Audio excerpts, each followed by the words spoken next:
सिर्फ मुसलमानों के नजर में हिंदू काफिर है और कुछ नहीं है। मारो ये सब कहाँ से सीखे हो? कुरान में लिखा हुआ, कहाँ लिखा हुआ? कहीं नहीं लिखा हुआ। बकरा सूरत की 5वीं आयत है, बकरा सूरत की 5वीं आयत है। ये कह रहा है कि कुरान में सूरह बकरा की 5वीं आयत में मुसलमानों से कहा गया है कि मुसलमानों की नज़र में हिंदू काफिर है, उन्हें मारो। जबकि कुरान में सूरह बकरा की 5वीं आयत में ये लिखा है उलाइका अला हुदम मिर रब्बिहिम व उलाइका हुमुल मुफ्लिहून, जिसका हिंदी में ये तर्जुमा है कि वही लोग अपने रब की तरफ से हिदायत पर हैं और वही लोग कामयाब हैं। अब आप लोग समझ गए होंगे कि किस तरह व्हाट्सएप यूनिवर्सिटी के जरिए फर्जी ज्ञान देकर इन अंधभक्तों को मुसलमानों के खिलाफ बरगलाया जाता है। वैसे इन लोगों को मुसलमानों के खिलाफ बरगलाने के लिए सिर्फ कुरान के बारे में ही नहीं बल्कि मुसलमानों के बारे में भी गलत जानकारी दिया जाता है। 2050 जब आएगा तो उस समय हिंदुओं की संख्या कम हो जाएगी, मुसलमानों की संख्या अधिक हो जाएगी। अच्छा, उनकी सोच है कि हमारी आबादी बढ़ जाएगी, हम लोग यहाँ पे जो है अपना कब्जा कर लेंगे, भारत पे हम राज करेंगे। तो मतलब मुस्लिम औरतें इससे बच्चा पैदा कर रही हैं ताकि भारत पे कब्जा हो सके। जी जी। इस भाई साहब का कहना है कि भारत का मुसलमान ज़्यादा बच्चा पैदा करके इस देश पर कब्जा करना चाहता है, इसलिए यहाँ की मुस्लिम औरतें ज़्यादा बच्चा पैदा करती है। अब इस भाई साहब से मेरा एक सवाल है, 2020 में भारत का पॉपुलेशन ग्रोथ रेट यानी जनसंख्या वृद्धि दर 1% था, वहीं नेपाल जहाँ मुसलमानों की आबादी 5% से भी कम है, वहाँ का पॉपुलेशन ग्रोथ रेट यानी जनसंख्या वृद्धि दर 1.8% था। यानी आसान भाषा में कहें तो 2020 में नेपाल ने भारत के मुकाबले लगभग दोगुना बच्चा पैदा किया। तो अब मेरा सवाल ये है कि अगर भारत की मुस्लिम औरतें इसलिए ज़्यादा बच्चा पैदा कर रही हैं ताकि मुसलमानों का भारत पे कब्जा हो सके, तो नेपाल की हिंदू औरतें क्या श्रीलंका पे कब्जा करने के लिए भारत से दोगुना बच्चा पैदा कर रही हैं?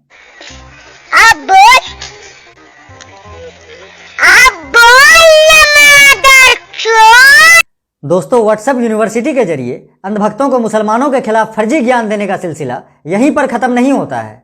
व्हाट्सएप यूनिवर्सिटी के माध्यम से अंधभक्तों को मुसलमानों के खिलाफ बरगलाने के लिए और भी भिन्न भिन्न प्रकार की बातें बताई जाती हैं। ताजमहल एक हिंदू राजमहल था, वो एक हिंदू मंदिर था। ये जो कह रहे हैं ना मकबरा है, ये झूठ फैलाया गया है। ये चचा कह रहे हैं कि ताजमहल पहले एक मंदिर था, यानी इस चचा के हिसाब से ताजमहल को शाहजहां ने नहीं बनवाया था बल्कि शाहजहां ने किसी मंदिर पर कब्जा करके उसका नाम ताजमहल कर दिया था। और ताजमहल के मंदिर होने की बात को व्हाट्सएप यूनिवर्सिटी के जरिए अंधभक्तों के बीच इतना फैलाया गया कि कुछ अंधभक्त तो ताजमहल को सच में मंदिर मानकर वहां पूजा करने पहुंच गए थे। फिर प्रशासन द्वारा उन्हें धकिया कर भगाया गया।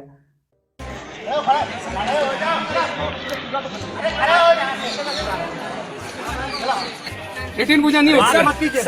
रूटीन पूजा रुकवा दी। पहले आप बाहर चलिए। बाहर तो सर मैं चला ही चलिए, पहले बकवास कम कीजिए। चलिए चल तो चलिए।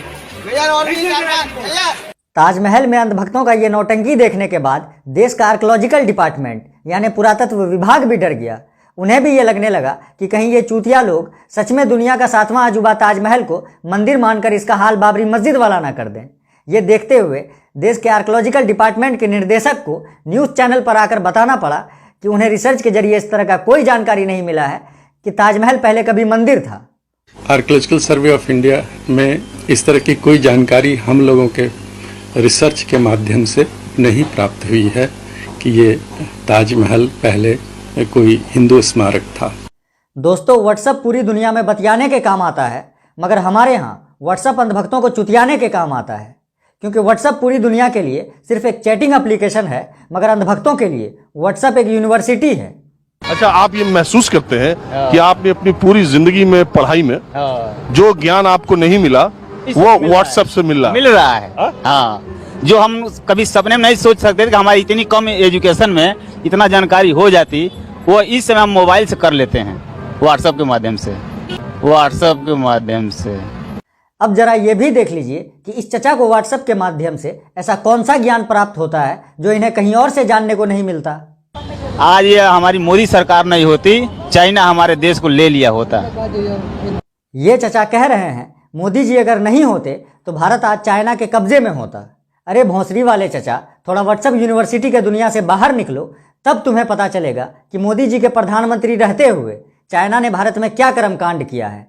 यह हल्की बात नहीं है कि भारतीय सीमा के भीतर चीन गांव बसा रहा है। एनडीटीवी के हमारे सहयोगी विष्णु सोम ने आपको इस साल जनवरी में एक रिपोर्ट दिखाई थी कि चीन ने अरुणाचल प्रदेश में भारतीय सीमा के अंदर करीब 100 घरों का एक गांव बसा लिया है। हमारे सहयोगी विष्णु सोम की नई रिपोर्ट और चिंता में डालने वाली है। विष्णु सोम की इस रिपोर्ट के अनुसार चीन ने अरुणाचल प्रदेश में ही एक अलग जगह पर 60 घर बना लिए हैं, यानी एक और गांव बसा लिया है। अरुणाचल प्रदेश में दो जगहों पर कंक्रीट निर्माण बसा लेने की घटना को आप नजरअंदाज नहीं कर सकते हैं। अब आप लोग सोच रहे होंगे कि इतना कुछ होने के बावजूद मोदी जी के प्रति अंधभक्तों की अंधभक्ति कम क्यों नहीं हो रही है। तो हम आपको बता दें कि इसका कारण भी व्हाट्सएप यूनिवर्सिटी ही है। व्हाट्सएप यूनिवर्सिटी के जरिए अंधभक्तों को मोदी जी के ऐसे ऐसे कारनामे बताए जाते हैं जिसे सुनने के बाद अंधभक्त मोदी जी की हर नाकामी भूल जाता है। ये सोल्जर्स जो भारत की सीमाओं पर रक्षा करते हैं, जो जिनके जीवन दान से हम चैन की नींद सोते हैं, उनके लिए अगर किसी प्रधानमंत्री ने सोचा तो पहला प्रधानमंत्री भारत का है नरेंद्र मोदी। ये चचा कह रहे हैं भारत के सैनिकों के बारे में अब तक देश के किसी प्रधानमंत्री ने नहीं सोचा था। मोदी जी भारत के पहले प्रधानमंत्री हैं जिन्होंने देश के सैनिकों के बारे में सोचा। यानी इस चचा के हिसाब से मोदी जी से पहले जितने भी प्रधानमंत्री थे वो सब निकम्मे थे, इसीलिए उन्होंने देश के सैनिकों के बारे में नहीं सोचा। अब कोई अंधभक्त जाके इस चचा को थोड़ा याद दिलवाओ कि 3 बार देश के प्रधानमंत्री अटल बिहारी वाजपेयी भी रहे हैं और वो भी बीजेपी से ही थे, वरना ये चचा मोदी भक्ति के चक्कर में बीजेपी के पहले प्रधानमंत्री अटल बिहारी वाजपेयी जी को भी निकम्मा घोषित कर देगा। वैसे इस चचा से अब थोड़ा ये जान लेते हैं कि मोदी जी भारत के पहले प्रधानमंत्री हैं जिन्होंने देश के सैनिकों के बारे में सोचा। इस प्रकार की जानकारी इन्हें कहां से मिलती है?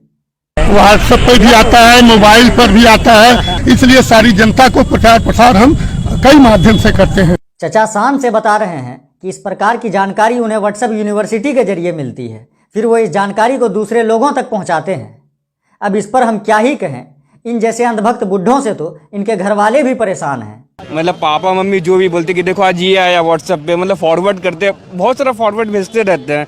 हम पापा को समझाते थक गए कि अरे ये सब फेक है, मत मानिए सब।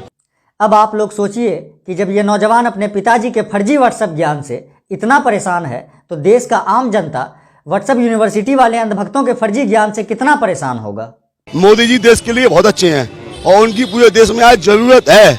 अगर क्यों जरूरत है? क्योंकि अगर मोदी जी चले गए तो हमारे देश का सूरज अस्त हो जाएगा। भारत में इतने आक्रमणकारी आए और गए मगर कभी भारत का सूरज अस्त नहीं हुआ, मगर इस तोतले तूतिये को लगता है कि मोदी जी के जाने से भारत का सूरज अस्त हो जाएगा। वैसे कुछ अंधभक्तों को तो व्हाट्सएप यूनिवर्सिटी ने इतना चुतिया दिया है कि उन्हें लगने लगा है कि भारत को आज़ादी भी मोदी जी के प्रधानमंत्री बनने के बाद ही मिली है। आज़ादी अगर भीख में मिले तो क्या वो आज़ादी हो सकती है? आप खुद बताइए।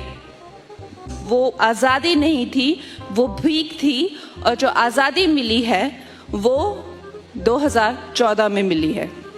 ये अंधभक्तों की भौजी कंगना रनावत कह रही है कि 1947 में भारत को अंग्रेजों ने आज़ादी भीख में दिया।